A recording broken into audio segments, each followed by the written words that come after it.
आज का topic of discussion है वाटर क्राइसिस इन इंडिया।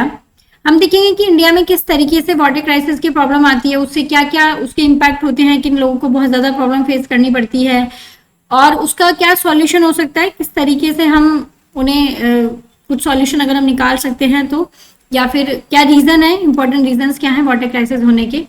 और उससे भी बड़ा सवाल ये है कि क्या सच में इंडिया में जो पानी है वो खत्म हो रहा है, that is India running out of water, या फिर हम फेल हो रहे हैं एज अ पीपल और एज अ कंट्री उस पानी को मैनेज करने में, कि जो भी हमारे पास वाटर अवेलेबल है क्या उसको मैनेज करने में हम लोग सच में फेल हो रहे हैं, या फिर सच में ही हमारे इंडिया में जो पानी की कमी है वो होती जा रही है। आज हम ये डिस्कस करेंगे। नीति आयोग की हाल ही की रिपोर्ट के अकॉर्डिंग देखे जाए तो इंडिया में अराउंड 600 मिलियन लोग ऐसे हैं जिनको क्या करना पड़ता है, हाई एक्सट्रीम वाटर जो स्ट्रेस है, मतलब उन्हें पानी की जो कमी है जो बहुत ज्यादा देखने को मिलती है। ये नीति आयोग के भी रिसेंट की रिपोर्ट है।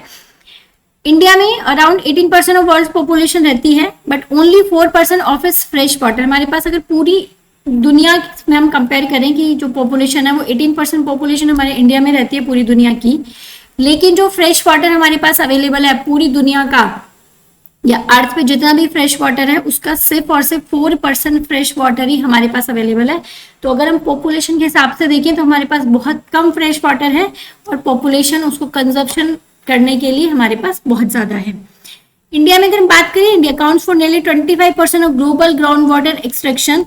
और पूरी दुनिया में अगर बात करें तो जितना भी ग्राउंड वाटर है ग्लोबली जो अवेलेबल है हमारे पास, उसका अराउंड 25% तो इंडियंस ही हम उसे एक्सट्रैक्ट कर लेते हैं, making it the world's largest ground water extractor. और इसी वजह से हम इन दुनिया में मतलब लार्जेस्ट ग्राउंड वाटर एक्सट्रैक्टर बन जाते हैं कि दुनिया में सबसे ज्यादा ग्राउंड वाटर को अगर कोई एक्सट्रैक्ट कर रहा है तो वो कौन है, वो इंडिया है। उसके बाद बात करें पर कैपिटा वाटर अवेलेबिलिटी की, तो वो क्या हुई है, पहले से डिक्लाइन हुई है। 2001 के डाटा के अकॉर्डिंग 1816 मीटर क्यूब जो वाटर था वो पर कैपिटा अवेलेबल था, लेकिन अभी वो 2011 की रिपोर्ट के अकॉर्डिंग वो कितना पहुंच गया, वो पहुंच गया 1545 मीटर पर क्यूब जो है वो वाटर अवेलेबिलिटी जो है वो कम हो गई। और अभी अगर हाल ही का जब डाटा इसका निकलेगा तो ये और भी हमें कम मिलेगी।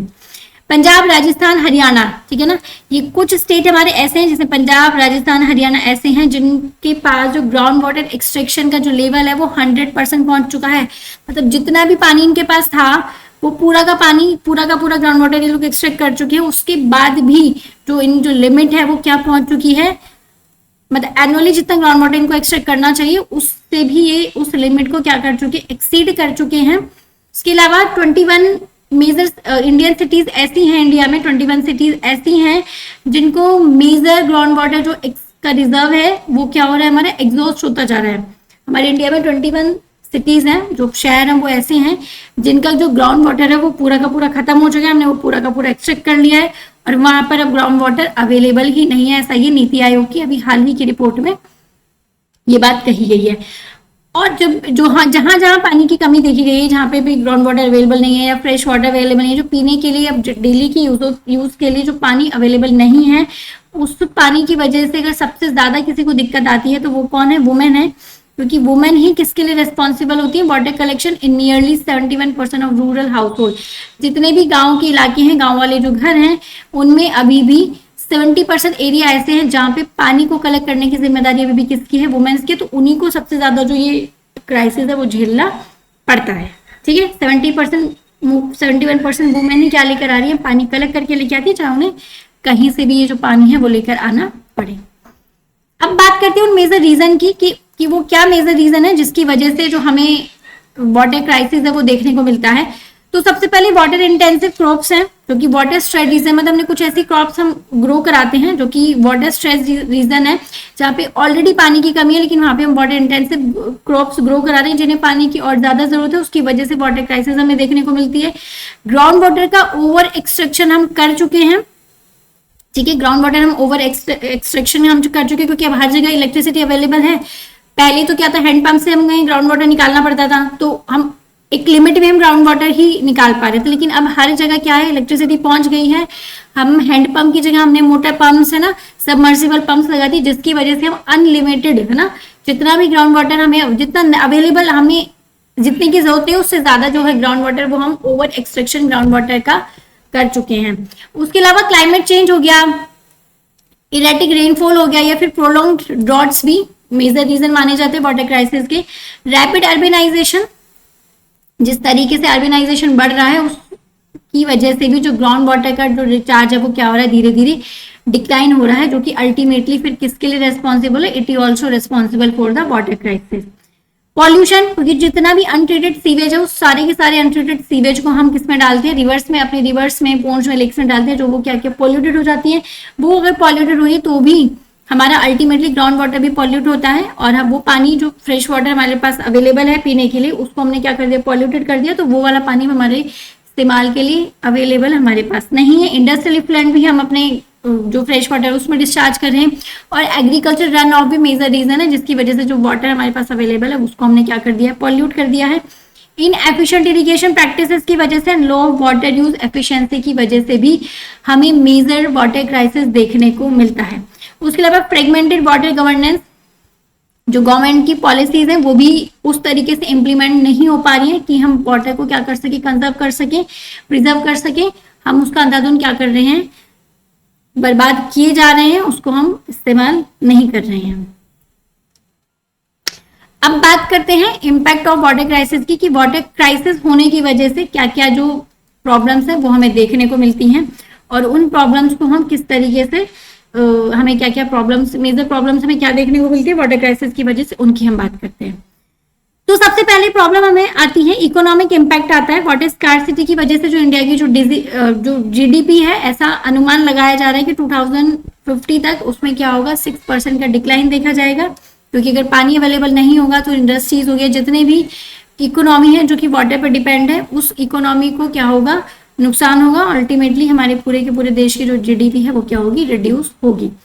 फूड सिक्योरिटी, बहुत मेजर इम्पैक्ट आता है फूड सिक्योरिटी पे, क्योंकि ग्राउंड वाटर एक्सट्रैक्शन जो है वो एक्सीड कर चुका है।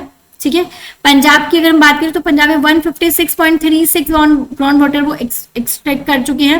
राजस्थान में ये लिमिट 147.11% पहुंच चुकी है। हरियाणा में ये लिमिट पहुंच चुकी है 136.75% जो है वो ये लिमिट हरियाणा में पहुंच चुकी है, जो कि काफी मेजर लिमिट है, मतलब काफी हाई लिमिट है, इतना एक्सट्रैक्शन हम ऑलरेडी कर चुके हैं।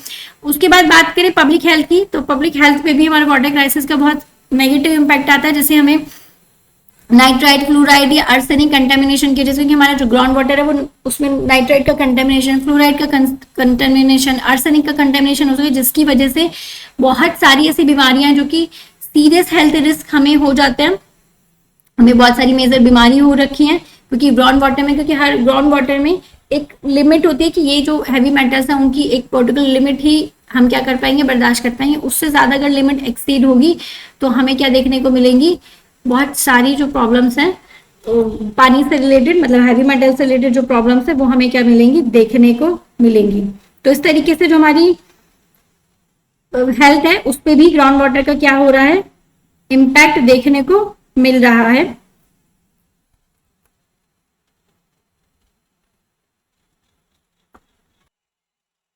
नाइट्राइट पॉल्यूशन की वजह से, अगर पानी में नाइट्राइट की जो लेवल है वो ज्यादा होता है तो हमें एक सिंड्रोम हो जाता है, एक बीमारी हो जाती है जिसे हम बोलते हैं ब्लू बेबी सिंड्रोम। आर्सेनिक की वजह से हमें स्किन कैंसर जैसे डिजीज हो जाती हैं, और अगर फ्लोराइड की कंसंट्रेशन हमारे पानी में ज्यादा होगी तो हमें फ्लोरोसिस जैसी जो प्रॉब्लम है, डेंटल प्रॉब्लम है, वो क्या हो जाती है, उस जैसी प्रॉब्लम देखने को मिलती है। फिर उसके बाद बात करते हैं जेंडर इनइक्वालिटी की। जेंडर इनइक्वालिटी की बात करें तो ऐसा अभी भी नियरली 71% रूरल एरिया ऐसे हैं जहाँ पे पानी को कलेक्ट करने के लिए किसको जाना पड़ता है, वुमेन्स को ही पानी कलेक्ट करने के लिए जाना पड़ता है। तो पानी कलेक्शन का जो स्ट्रेस है वो किस के ऊपर सबसे ज्यादा आता है, वो आता है हमारा जो फीमेल्स है उन्हीं पर आता है। और इसी वजह से जो एक महाराष्ट्र में एक टर्म्स देखने को मिलती है महिलाओं के केस में, उसे बोलते हैं वाटर वाइफ्स, है ना। वो स्ट्रेस की वजह से उनको वाटर वाइफ्स जो है वो एक नाम है, एक टर्म उनसे एसोसिएट हो चुकी है, क्योंकि महिलाओं को ही बहुत ज्यादा दूर दूर तक चल के पानी लाना पड़ता है अपने घर की डेली की जरूरतों को पूरा करने के लिए। अर्बन क्राइसिस भी हमें बहुत ज्यादा देखने को मिल रहा है। हमारी 21 मेजर सिटीज इंडिया की ऐसी हैं जिनका जो ग्राउंड वाटर है वो क्या, ग्राउंड वाटर रिजर्व जो है वो क्या हो चुके, एग्जॉस्ट हो चुके हैं। नीति आयोग की अभी हाल की रिपोर्ट में ये जो चीज है वो उन्होंने रिलीज करी है। उसके अलावा हमने इकोलॉजिकल डिग्रेडेशन देखा है, ओवर एक्सट्रैक्शन हो जाने की वजह से, पॉल्यूशन हो जाने की वजह से जो हमारे एक्वीफर्स हैं, जो वेटलैंड्स हैं, जो एक्वाटिक सिस्टम्स हैं, उनमें भी क्या हुआ है, उनका डिग्रेडेशन हुआ है। वहां पे भी पॉल्यूशन हो चुका है और वहां पे रहने वाली जो स्पीशीज हैं, एक्वाटिक स्पीशीज हैं, एक्वाटिक प्लांट्स और एनिमल्स हैं, उनको भी इसका क्या करना पड़ता है, उन पे ऊपर भी इसका नेगेटिव इम्पैक्ट देखने को मिल रहा है। उसके बाद सोशल इक्वालिटी, ये देखा गया है कि जिन लोगों के पास पैसा है या जो गरीब हैं उन्हें वाटर स्कार्सिटी उतनी ज्यादा अफेक्ट नहीं करती है, जबकि जो पुअर और वर्नरेबल कम्युनिटीज हैं उन्हें ही वाटर स्कार्सिटी की वजह से, वाटर क्राइसिस की वजह से सबसे ज्यादा जो नुकसान है, सबसे ज्यादा इम्पैक्ट है उन्हीं की लाइफ पे आता है। उन्हीं अगर गंदा पानी वो पीते हैं तो उन्हें बहुत सारी बीमारियां होने के चांसेस रहते हैं। पानी अवेलेबल ही नहीं है और पानी उनके पास अवेलेबल भी हो तो गंदा पानी पीने के लिए भी वो लोग क्या है, मजबूर है। जबकि जिसके पास पैसा है तो वो पानी अवेलेबल है, वो कहीं से भी वो पानी परचेज करके वो यूज कर सकते हैं। वो अपने घर में बहुत सारे वाटर प्योरीफायर जैसे सिस्टम लगवा के भी वो पानी को क्या करें, फिल्टर करके यूज कर पा रहे हैं। लेकिन जो गरीब लोग हैं, जो पुअर और वर्नरेबल कम्युनिटीज के लोग हैं, उन्हें वाटर क्राइसिस इंडिया में बहुत ज्यादा देखने को मिलता है। अब क्या सॉल्यूशन हो सकता है कि हम किस तरीके से जो वाटर क्राइसिस है उसको मैनेज कर सकते हैं? तो सबसे पहले हमें करना होगा एक्वीफर मैनेजमेंट। हमें जो ग्राउंड वाटर है उसका एक कम्युनिटी लेवल पे उसको मैनेज करना पड़ेगा कि हम अपने जो ग्राउंड वाटर है उसको वापस से रिचार्ज कर सकें। ठीक है, उसके लिए फिर एक क्रॉप डाइवर्सिफिकेशन, हमें क्रॉप डाइवर्सिफिकेशन करना पड़ेगा कि एक ही जगह हम एक ही तरह की फसल ना लगाएं, मतलब हम डिफरेंट डिफरेंट क्रॉप्स को रोटेट करके लगाएं ताकि एक ही जगह एक ऐसी बार बार क्रॉप ना ग्रो हो पाए जो बहुत ज्यादा वाटर कंज्यूम करती है, जिसकी वजह से वहां का वाटर जो है वो पूरा का पूरा क्या हो रहा है, एक्सट्रैक्ट होता जा रहा है, डिग्रेड होता जा रहा है। तो हमें ऐसी क्रॉप्स को रोटेशन करना है और हमें क्रॉप डाइवर्सिफिकेशन क्या करना पड़ेगा, अपनाना पड़ेगा।